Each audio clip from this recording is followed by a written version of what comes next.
अस्सलाम वालेकुम grade 9 students mathematics 4024 और इंशाल्लाह ट्यूसडे को तुम लोग का मैथ्स का असेसमेंट है and I hope your preparation is going at full swing. मैंने सोचा कि थोड़ा सा तुम लोग को भी एक वीडियो के थ्रू थोड़ा सा गाइड कर दूं, थोड़ी सी टिप्स दे दूं कि हाउ इज़ योर असेसमेंट, उसमें किस तरह के क्वेश्चंस हैं, थोड़ा सा रिविजन करवा देता हूं ताकि ये कि तुम लोग को थोड़ी सी आसानी हो जाए।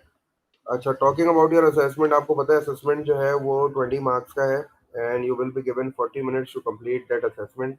और कैलकुलेटर उसमें अलाउ है, तो आई होप कि कैलकुलेशंस करने में आप लोगों को ज़्यादा प्रॉब्लम नहीं होगी। लेकिन सिंस कैलकुलेटर इज अलाउड, इसका मतलब ये नहीं है कि आप जो है वो स्टेप स्किप करो और डायरेक्ट डायरेक्ट आंसर लिख लो। मैंने ये बात पहले भी समझाई थी कि कैलकुलेटर अलाउ होने का हरगिज़ मतलब ये नहीं है कि आप जो है वो स्टेप्स को स्किप करें। Do according to the marks, जितने मार्क्स आपको दिए हुए हैं उस हिसाब से आप उसकी वर्किंग करो। अगर 1 मार्क का क्वेश्चन है तो उसमें एज सच वर्किंग जो है वो रिक्वायर्ड नहीं होती, लेकिन अगर वो मार्क्स जो है वो 1 से ज़्यादा है तो you have to show the necessary steps. बेशक कैलकुलेटर से अपना आंसर वेरीफाई कर लो, लेकिन स्टेप्स आपको दिखाने ज़रूरी हैं। टॉकिंग अबाउट द टॉपिक्स की अगर बात करूं तो सेकंड असेसमेंट के जो टॉपिक्स थे हमारे पास वो फ्रैक्शनल इक्वेशंस था, word problems on quadratic equations था, जो कि बहुत ही ट्रिकी टॉपिक है और ये बहुत ही इंपॉर्टेंट टॉपिक है इस असेसमेंट का और आपके कैम्ब्रिज के पेपर का। और जो लास्ट टॉपिक था that was indices and standard form, indices और स्टैंडर्ड फॉर्म और word problems on quadratic equations. ये समझ लो कि तुम्हारा 90% जो असेसमेंट है ना ये इन दोनों टॉपिक्स पे बेस कर रहा है। फ्रैक्शनल इक्वेशंस जो है वो सेपरेटली मैंने आपको क्लास में ही बताया था कि there is no separate question of fractional equations, because fractional equations are a part of word problem on quadratic equations. जब भी आप वर्ड प्रॉब्लम करते हो क्वाड्रेटिक इक्वेशंस का, जो मेनली सेकंड पार्ट होता है इस क्वेश्चन का, उसमें वो यही बोलता है कि you have to make an equation, और आप जो है वो फ्रैक्शनल इक्वेशन से स्टार्ट करते हो और उसको सिंप्लीफाई करते हुए जाते हो और फिर एक क्वाड्रेटिक इक्वेशन बनाते हो और नेक्स्ट पार्ट में फिर उसको सॉल्व करते हो। तो वर्ड प्रॉब्लम्स में हमने यही जो है वो स्टेप्स देखे थे। वर्ड प्रॉब्लम में 3 से 4 पार्ट होते थे आपके क्वेश्चन में, और आपका क्वेश्चन जो है वो 10 to 12 मार्क्स का होता था। तो मैंने भी असेसमेंट में इसी तरह का जो है वो पैटर्न रखा है। हमारे पास फ्रैक्शनल इक्वेशंस का कोई सेपरेट क्वेश्चन नहीं है। Fractional equations basically word problem के साथ ही मिलके आ रही है, और आपको वर्ड प्रॉब्लम में जो इक्वेशन बनानी होगी उसमें पहले आप फ्रैक्शनल इक्वेशन बनाओगे, उस फ्रैक्शनल इक्वेशन को सॉल्व करोगे बाय एलसीएम। एलसीएम लेते हो, आप देखते हो कि डिनोमिनेटर्स में कॉमन कैसे किया जाए। अगर कॉमन नहीं होते डिनोमिनेटर तो आप दोनों डिनोमिनेटर्स को साथ लिखते हो, सिंप्लीफाई करते हो, क्रॉस मल्टीप्लाई करते हो और एक क्वाड्रेटिक इक्वेशन बनाते हो, और फिर नेक्स्ट स्टेप में उस क्वाड्रेटिक इक्वेशन को सॉल्व करते हो। क्वाड्रेटिक इक्वेशन को सॉल्व करने का आपके पास 3 मेथड्स हैं। फैक्टराइजेशन भी है जिसमें हम मिडिल टर्म ब्रेकिंग मेथड करते हैं, क्वाड्रेटिक फॉर्मूला भी है आपके पास, और आपके पास कंप्लीटिंग स्क्वायर मेथड भी है। अगर उसने आपको बता दिया कि you have to give your answer in 3 to 4 decimal places या एक डेसिमल प्लेस, तब आप समझ लेना कि आप जो है वो फैक्टराइजेशन मेथड यूज नहीं कर सकते। बाकी दो कंप्लीटिंग स्क्वायर और क्वाड्रेटिक फॉर्मूला आप यूज कर सकते हो। मैंने आपको क्लास में क्वेश्चन कराया था जिसमें मैंने जो है वो बाय फैक्टराइजेशन जो है वो अपनी क्वाड्रेटिक इक्वेशन को सॉल्व किया था। वो इसलिए किया था क्योंकि उसके फैक्टर्स बनाना मेरे लिए बहुत आसान था और होल नंबर्स में उसके फैक्टर्स बन रहे थे। लेकिन अगर वहाँ फैक्टर्स नहीं बन रहे होते तो मैं भी उस क्वेश्चन को क्वाड्रेटिक फॉर्मूले से ही सॉल्व करता। अच्छा, आप जरा क्वाड्रेटिक फॉर्मूले को देख लेते हैं। क्वाड्रेटिक फॉर्मूला आपके पास x is equal to minus b plus minus square root of b square minus 4ac divide by 2 है। ए बी सी आपको पता है, a is basically the coefficient of x square, b is the coefficient of x, और c जो है वो constant number होता है जो सबसे लास्ट में आता है। पहले आप अपनी क्वाड्रेटिक इक्वेशन को अरेंज करते हो, एक्स स्क्वायर का कोफिशिएंट, एक्स स्क्वायर की जो टर्म होती है वो पहले आती है, एक्स की टर्म उसके बाद आती है और आखिर में कांस्टेंट आता है।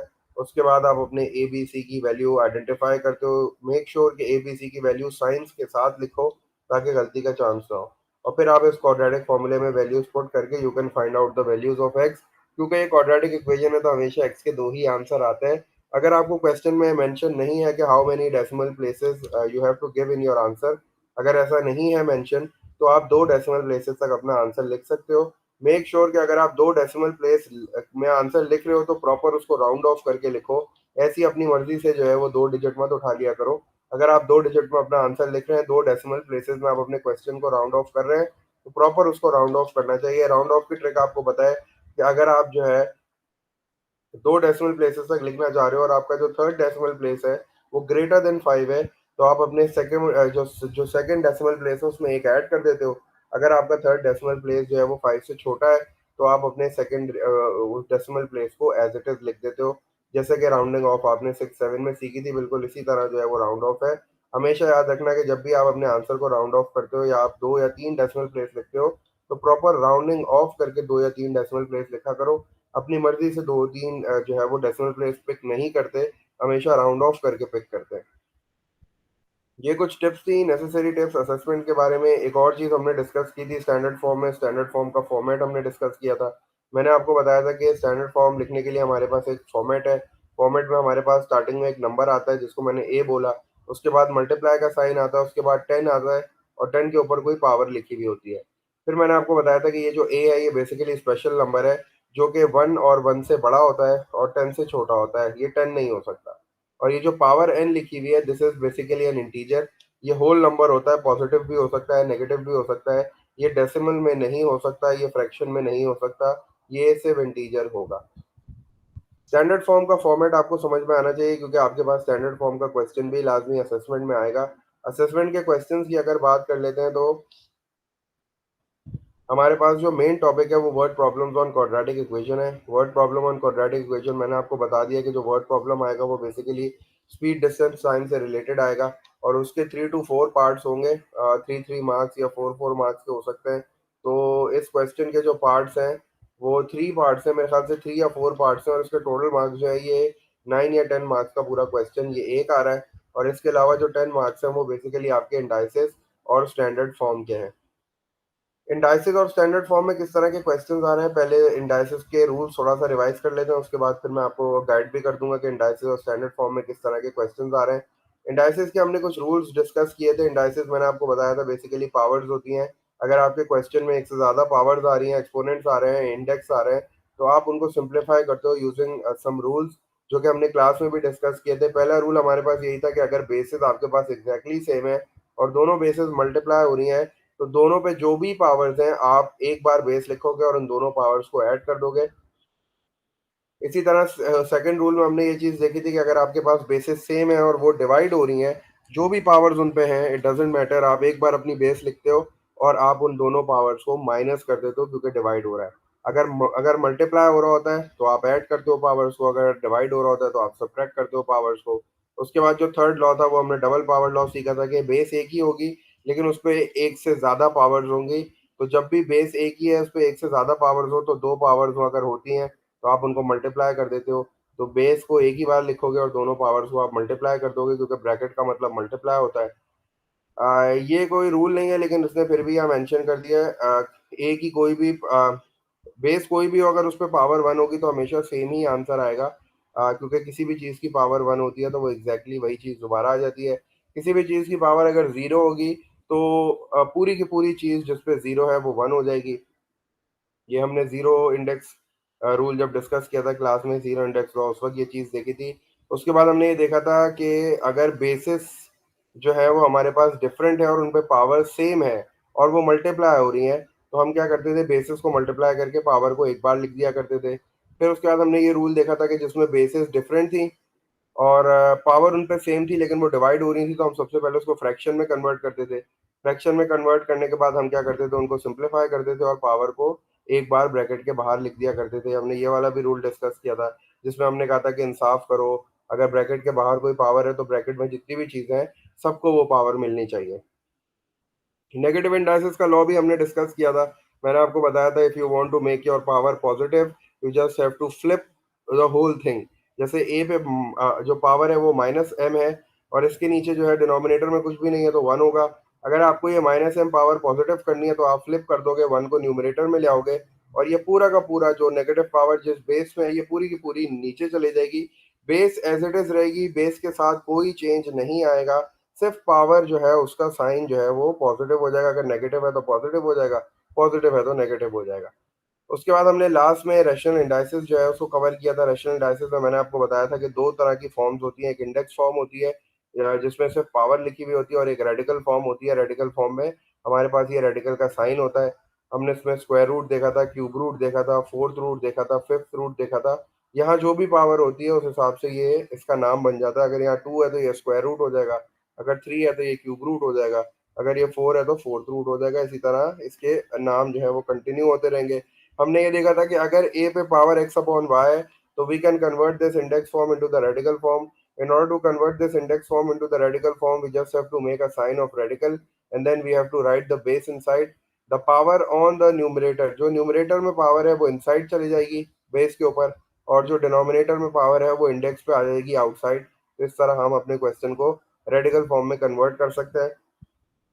क्वेश्चंस की बात करूं अगर पेपर में, तो इंडाइसेस के टॉपिक में ये जो डबल पावर लॉ है ये बड़ा इंपॉर्टेंट है। इसमें हमने कहा था कि इंसाफ करो, अगर ब्रैकेट के बाहर कोई पावर है तो वो पावर जो है ब्रैकेट में जितनी भी चीज़ें हैं सबको बराबर बराबर मिलनी चाहिए। तो ये वाला लॉ बड़ा इंपॉर्टेंट है। इसके बाद जीरो लॉ बड़ा इंपॉर्टेंट है, फर्स्ट सेकंड लॉज बड़े इंपॉर्टेंट है, और ये रशियन इंडाइसिस वाला जो लॉ है ये बड़ा इंपॉर्टेंट है। इसके अलावा इक्वेशन इन्वॉल्विंग इंडाइसिस भी हमने एक टॉपिक किया था छोटा सा, जिसमें मैंने आपको ट्रिक बताई थी कि दोनों साइडों पे जो बेस है they have to be same. अगर वो दोनों साइड पे बेस आपने सेम कर दी तो पावर ऑटोमेटिकली इक्वल हो जाती है और आप अपने वेरिएबल की वैल्यू फाइंड आउट कर सकते हैं। तो इक्वेशन इन्वॉल्विंग इंडाइसिस का टॉपिक भी बड़ा इंपॉर्टेंट है, क्योंकि ये 10 मार्क्स का आ रहा है पूरा आपके असेसमेंट में, इंडाइसिस और स्टैंडर्ड फॉर्म। तो इसमें जो है वो ज़्यादा चीज़ें आ सकती हैं। स्टैंडर्ड फॉर्म की अगर बात करूं तो स्टैंडर्ड फॉर्म में मैंने आपको जो क्वेश्चंस कराए थे, वर्ड प्रॉब्लम्स जो कराई थी, जिसमें आपको स्टैंडर्ड फॉर्म में नंबर्स दिए जाते हैं, आपको उनको ऐड करना है, सब्ट्रैक्ट करना है, मल्टीप्लाई करना है, डिवाइड करना है। तो वो वाली चीज़ बड़ी इंपॉर्टेंट है। चूंकि आपके पास कैलकुलेटर रहा होगा तो यू कैन वेरीफाई और आंसर, आप अपने कैलकुलेटर से आंसर तो वेरीफाई कर लोगे, लेकिन अगर इस क्वेश्चन के मार्क्स एक नंबर से ज़्यादा हुए तो आपको पूरी वर्किंग भी करके दिखानी पड़ेगी कि किस तरह ऐड और सब्ट्रैक्ट होते हैं नंबर्स। तो हमने ये क्लास में किया था, इसकी अच्छी तरीके से प्रैक्टिस करना। वर्ड प्रॉब्लम्स की बात करते हैं। अगर वर्ड प्रॉब्लम का क्वेश्चन जो जैसे मैंने आपको बताया 8 या 10 मार्क्स का क्वेश्चन है ये पूरा, तो इसमें जो है वो हमने जिस तरह क्लास में वर्ड प्रॉब्लम्स डिस्कस किए थे, हमने दो क्वांटिटीज़ को कंपेयर किया था। अगर उन दोनों क्वांटिटीज़ में डिफरेंस होता है, फ़र्क होता है, तो हम माइनस वाला कॉन्सेप्ट यूज़ करते थे। अगर टोटल का लफ्ज़ आ रहा होता था तो हम क्या करते थे, इक्वेशन बनाते हुए दोनों क्वांटिटीज़ को ऐड करते थे और इसी तरह हम अपनी इक्वेशन बनाते थे। फर्स्ट पार्ट में वो हमसे एक्सप्रेशन लिखवाता था, सेकंड पार्ट में वो हमसे इक्वेशन बनवाता था, थर्ड पार्ट में वो हमसे एक्स की वैल्यू सॉल्व करवाता था, फाइंड करवाता, और फिर आखिरी पार्ट में कोई भी एक चीज़ पूछ लिया करता। तो ये चार पार्ट इसी तरह जो है वो आपके इंशाल्लाह पेपर में भी आएंगे। चार पार्ट का मतलब है हो सकता है कोई 3 मार्क्स का हो, कोई 2 मार्क्स का हो, कोई 4 मार्क्स का हो। तो ये मिला के जो है वो 8 to 10 मार्क्स का पूरा क्वेश्चन बन जाएगा क्वाड्रेटिक फॉर्मूले का। अगर आपसे इक्वेशन नहीं भी बनती तो आप पार्ट बी छोड़ दो, इसके अलावा सारे पार्ट्स आप कर सकते हो, क्योंकि आपको वो इक्वेशन पहले से क्वेश्चन में ऑलरेडी गिवन देता है। तो आपको पूरा 10 मार्क्स छोड़ने की ज़रूरत नहीं है। अगर आपसे इक्वेशन नहीं बनती तो आप पार्ट बी छोड़ दो, उसके अलावा तीनों पार्ट सॉल्व कर दो, ताकि आपको जो है वो मैक्सिमम मार्क्स मिल सके। इसके अलावा मैंने एक वर्कशीट भी आपके साथ शेयर की है गूगल क्लासरूम पे, उसको भी थोड़ा सा डिस्कस कर लेते हैं। और वो वर्कशीट जो है वो आपको गूगल क्लासरूम पे मिल जाएगी। इस टॉपिक से रिलेटेड असेसमेंट में जितने भी टॉपिक्स हैं, इसकी काफ़ी सारी वीडियोस मैंने आपके गूगल क्लासरूम पे भी डाली हुई है, सपोर्ट वीडियोस के नाम से। चैनल पे भी आपको काफ़ी वीडियोस मिल जाएंगी। तो ये है कि थोड़ा सा आपको एक्सप्लोर करना पड़ेगा। अगर आपको कोई कन्फ्यूजन है, कोई क्वेरी है, तो आपको वीडियो देख के इंशाल्लाह वो चीज़ क्लियर हो जाएगी। गूगल क्लासरूम पे आपको बहुत सारी वीडियोस मिल जाएंगी, लेकिन if you want some more videos you can explore the channel. Playlist बनी हुई है, प्लेलिस्टों में जाके देख लो, थोड़ा सा सर्च कर लो। It's all about your struggle. जितनी मेहनत आप करोगे इंशाल्लाह उतने ही नंबर आपके अच्छे आएंगे। अगर आप ऐसे ही बैठे रहोगे और आपको लगेगा कि हाँ मुझे सब आता है, तो ये दिस इज़ मैथ्स, जब तक इसमें हाथ से प्रैक्टिस नहीं करते वो कॉन्फिडेंस और जो है आपके पास वो एक्सपर्टीज़ जो है वो आती नहीं है। और फिर पेपर में यही होता है कि आप टाइम की वजह से पैनिक कर जाते हो, और फिर बाद में आपके पास ये एक्सक्यूज़ होती है कि सर मुझे सब आता था और मैं सब भूल गया जब पेपर सामने आया। तो इसका मेन रीज़न ही यही है कि यू हैव टू प्रैक्टिस। आप थोड़ा सा पहले सीरियसली प्रैक्टिस करो चीज़ों को, तो फिर ये है कि इंशाल्लाह पेपर में आपको जो है वो वाली फीलिंग नहीं आएगी। जिसने प्रैक्टिस की होती है उसका पेपर देख के ही पता चल जाता है कि हाँ भाई इन्होंने पहले मेहनत की थी। इस वर्कशीट को डिस्कस कर लेते हैं थोड़ा सा। ये वर्कशीट जो है इसमें पहला क्वेश्चन लिखा हुआ है, simplify the given expression. Basically indices का ये क्वेश्चन है। अब इसमें देखो कि ब्रैकेट के बाहर एक पावर है 4, इसका मतलब है ये जो पावर 4 है ये ब्रैकेट के अंदर जितनी चीज़ें हैं सबको मिलेगी। और उसके बाद फिर आप क्या करोगे, पी के साथ पी लिखोगे, क्यू के साथ क्यू लिखोगे। और चूंकि सब मल्टीप्लाई हो रहे हैं तो बेसिस मल्टीप्लाई हो रही है सेम है, तो पावर जेड हो जाएंगी और आपका आंसर आ जाएगा। 3 मार्क का क्वेश्चन है, इसका मतलब है कि आपको इसमें सारे स्टेप्स शो करने पड़ेंगे। आप डायरेक्ट आंसर ना लिखना। डायरेक्ट आंसर में जो है वो गलती का चांस हो जाता है। अगर आप एक दो स्टेप कर लोगे आपको 1-2 सेकंड ही लगेंगे, 5 सेकंड 6 सेकंड में आपका आंसर आ जाएगा। तो आपको 3 मार्क्स मिल जाएंगे। बड़ा आसान सा क्वेश्चन है ये, इतना मुश्किल नहीं है। सेकंड की बात करूँ तो सेकंड में इक्वेशन इन्वॉल्विंग इंडाइसिस आ गई। इसमें मैंने आपको बताया था कि you have to make the base same on both the side. यहाँ 9 है तो आपको यहाँ भी 9 बनाना है, तो आपको पता है 81 को आप 9 स्क्वायर लिख सकते हो, उसको फिर आप जो है वो ऊपर शिफ्ट कर दो, वो -2 पावर हो जाएगी। इस तरह का क्वेश्चन हमने कॉपी में भी किया हुआ है, बिल्कुल सेम एज इट इज, और ये भी 3 मार्क का क्वेश्चन है। हार्डली 10 सेकेंड्स या 12 सेकेंड्स लगेंगे इसमें, और आपको 3 मार्क्स आपको इस क्वेश्चन के मिल जाएंगे। आगे बढ़ते हैं, उसके बाद मैंने क्वेश्चन आपको दिया है जिसमें मैंने लिखा है simplify and right the answer in standard form. अब आपको इसको स्टैंडर्ड फॉर्म में लिखना है। ये जो दो नंबर्स हैं ये स्टैंडर्ड फॉर्म में नहीं है, ये कोई आम सी फॉर्म में दिए हुए हैं, ये स्टैंडर्ड फॉर्म नहीं है, क्योंकि उसमें पता है आपको पहला नंबर 10 से बड़ा नहीं होता। और ये आपको कह रहे हैं सिंप्लीफाई भी करो और अपने आंसर को स्टैंडर्ड फॉर्म में लिखो। तो चूंकि ये माइनस हो रहे हैं, तो वो जो माइनस वाली हमारी ट्रिक थी, हमारे पास दो ट्रिक्स थी माइनस की, मैंने आपको सिखाई थी। एक मैंने आपको बोला था कि हाफ दोनों नंबर्स को ऑर्डिनरी फॉर्म में कन्वर्ट कर लो और फिर उनको माइनस कर लो और फिर वापस अपने आंसर को जो है वो स्टैंडर्ड फॉर्म में कन्वर्ट कर लो। अब ये 10 पावर 7 है, मतलब ये पॉजिटिव है पावर, इसका मतलब है कि डेसिमल हमारा राइट साइड पे शिफ्ट होगा, हमारा नंबर बड़ा है। तो यहाँ चूंकि दो प्लेसेस पहले से हैं, जिसका मतलब है इसके आगे फिर 5 जीरो लग जाएंगे। यहाँ एक प्लेस है तो इसका मतलब इसके आगे 5 जीरो दोबारा इसके आगे लग जाएंगे। तो फिर आप माइनस करोगे, माइनस ऑर्डिनरी फॉर्म में कन्वर्ट हो जाएगा, फिर माइनस करोगे, आंसर भी ऑर्डिनरी फॉर्म में आएगा, फिर आप उसको कन्वर्ट कर सकते हो स्टैंडर्ड फॉर्म में। एक तो तरीका ये था। दूसरा ये था कि आप इस 10 पावर 7 को जो है वो ब्रेक कर सकते हो 10 पावर 1 और 10 पावर 6 में। फिर आप 10 पावर 6 जो है वो कॉमन ले सकते हो, और उसके बाद आप इन दोनों नंबर को माइनस करके अपना आंसर लिख सकते हो। तो you can apply both the methods, दोनों ट्रिक्स आप इस पर अप्लाई कर सकते हो। इस क्वेश्चन के भी 3 मार्क्स हैं, इसका मतलब है कि आपको इसकी वर्किंग दिखानी पड़ेगी। सिंस कैलकुलेटर इज अलाउड, तो आप अपना आंसर जो है वो कैलकुलेटर से वेरीफाई कर सकते हो। वर्ड प्रॉब्लम पे चलते हैं। वर्ड प्रॉब्लम दी है मैंने इस वर्कशीट में। अब इसमें जो है देखो स्पीड टाइम वाली है, तो इसका मतलब है this speed time concept is very important. A car leave station A with speed of x kilometre per hour, इसका मतलब है ये स्पीड दी हुई है किलोमीटर पर आवर में, और वो कह रहा है कि reaches to station B after covering a distance of 20 kilometre. तो 20 किलोमीटर डिस्टेंस दिया हुआ है और आपको स्पीड दी हुई है x किलोमीटर पर आवर, और आपसे पूछ रहा है टाइम बताओ। तो टाइम का फॉर्मूला हमने जो है वो क्लास में भी डिस्कस किया था। टाइम जो है बेसिकली डिस्टेंस अपॉन स्पीड के बराबर होता है। तो डिस्टेंस इसका 20 किलोमीटर और स्पीड इसकी एक्स है, तो इसका मतलब है इसकी जो इक्वेशन जो एक्सप्रेशन बन गई बेसिकली वो 20/x बन गई। 2 मार्क का क्वेश्चन है। 10 सेकंड से भी कम का टाइम लगेगा आपको लिखने में और आपको वो 2 मार्क्स मिल जाएंगे। तो 20/x जो है वो टाइम हो जाएगा, क्योंकि हमने देखा था फॉर्मूलाज कुछ हमने डिस्कस किए थे। तो स्पीड का जो फॉर्मूला था वो डिस्टेंस अपॉन टाइम था, तो टाइम का फॉर्मूला जो है वो डिस्टेंस अपॉन स्पीड बन रहा था। नेक्स्ट पार्ट में आपसे कह रहा है कि ट्रेन लीव स्टेशन ए। अब एक ट्रेन आ गई है, पहले कार की बात कर रहा था, अब ट्रेन की बात कर रहा है। कह रहा है ट्रेन ने भी स्टेशन ए को लीव किया with speed of x+1 kilometre per hour. अब इसकी स्पीड थोड़ी ज़्यादा है क्योंकि ये ट्रेन है। और फिर आपसे कह रहा है कि इन टर्म्स ऑफ एक्स जो है वो बताओ कितना टाइम लिया है। और ये बता रहा है कि ट्रेन स्टेशन ए और स्टेशन बी, अब आप बोलोगे कि सर डिस्टेंस कितना है, तो वो पहले ही लाइन में दिया हुआ है 20 किलोमीटर का डिस्टेंस है, तो इसका जो टाइम हो जाएगा वो अगेन वही फॉर्मूला यूज़ करेंगे, distance upon speed. The distance is 20 kilometre and the speed is x+1 kilometre per hour, तो ये 20/x+1 हो जाएगा। इसका टाइम है 20/x, इसका टाइम है 20/x+1। अब थर्ड पार्ट में लाजमी हमसे जो है वो इक्वेशन बनाने वाली बात करेगा। देखते हैं इक्वेशन बनाने के लिए हमें हिंट क्या दे रहा है। हिंट ये दे रहा है कि if the total time taken by the train and the car, देखो टोटल टाइम दे रहा है, यहाँ डिफरेंस नहीं दे रहा है, यहाँ टोटल टाइम दे रहा है। और कह रहा है टोटल टाइम ट्रेन और कार का 9 आवर्स है। इसका मतलब है कि जो टाइम आपने ऊपर निकाले हैं दोनों 20/x और 20/x+1 दोनों को ऐड करोगे और उनको इक्वल टू 9 आवर्स कर दोगे। आवर्स को मिनट में कन्वर्ट करने की जरूरत नहीं है, क्योंकि स्पीड का यूनिट भी उसमें टाइम भी आवर्स में था, तो सिर्फ 9 आ जाएगा इक्वल टू 9। उसके बाद आप फ्रैक्शनल इक्वेशन बना दोगे 20/x+20/x+1 इक्वल्स टू 9 हो जाएगा, तो ये फ्रैक्शनल इक्वेशन है। जब आप इसको एलसीएम के थ्रू सॉल्व करोगे तो आप ये क्वाड्रेटिक इक्वेशन बनाने में कामयाब हो जाओगे। इस क्वाड्रेटिक इक्वेशन को बना लोगे तो आपका थर्ड पार्ट सॉल्व हो जाएगा, आपको 3 मार्क्स मिल जाएंगे। नेक्स्ट पार्ट में आप इसी क्वाड्रेटिक इक्वेशन को सॉल्व कर दोगे। ये बेसिकली यहाँ जीरो लिखा हुआ है इक्वल्स टू 9 की जगह पे। ये यहाँ थोड़ी सी मिस प्रिंटिंग हो गई है। इक्वल्स टू जीरो हो जाएगा ये। तो ये आपके पास इक्वेशन है, यही इक्वेशन जो है वो नीचे भी लिखी हुई है।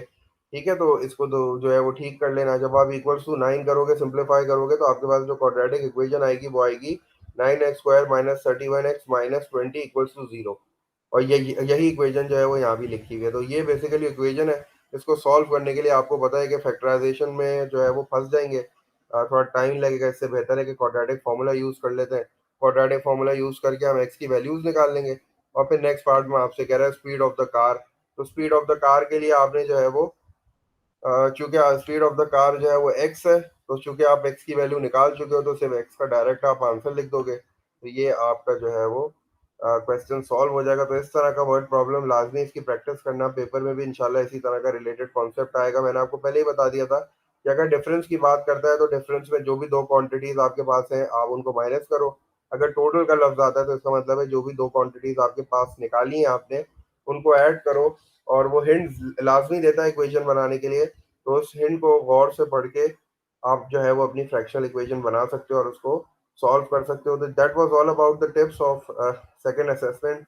इंशाल्लाह आई होप आप लोग जो है वो इस असेसमेंट में भी अच्छा करोगे इंशाल्लाह। देखो टॉपिक्स आपको इस बार हमने ज़्यादा नहीं दिए, टॉपिक्स कम ही है। और इंडाइसिस और स्टैंडर्ड फॉर्म की तो काफ़ी वर्कशीट भी आपको मिली है जिससे आपकी काफ़ी प्रैक्टिस भी हो गई है। सिर्फ क्वाड्रेटिक इक्वेशंस की थोड़ी सी प्रैक्टिस करनी है आपको, वर्ड प्रॉब्लम्स की। उसके लिए मैंने गूगल क्लासरूम पे कुछ वीडियोस डाली हैं, सपोर्ट वीडियोस, तो लाजमी उनको देखना। एक क्वेश्चन मैंने क्लास में भी सॉल्व कराया था, एक क्वेश्चन आपको वर्कशीट में भी मिल गया है। तो 4 to 5 क्वेश्चन आपको और मिल गए, उनकी अच्छी तरीके से प्रैक्टिस करो। और I wish you all the best. इंशाल्लाह इंशाल्लाह आप लोगों का पेपर जो है वो असेसमेंट बहुत अच्छा होगा। और you will all make me proud.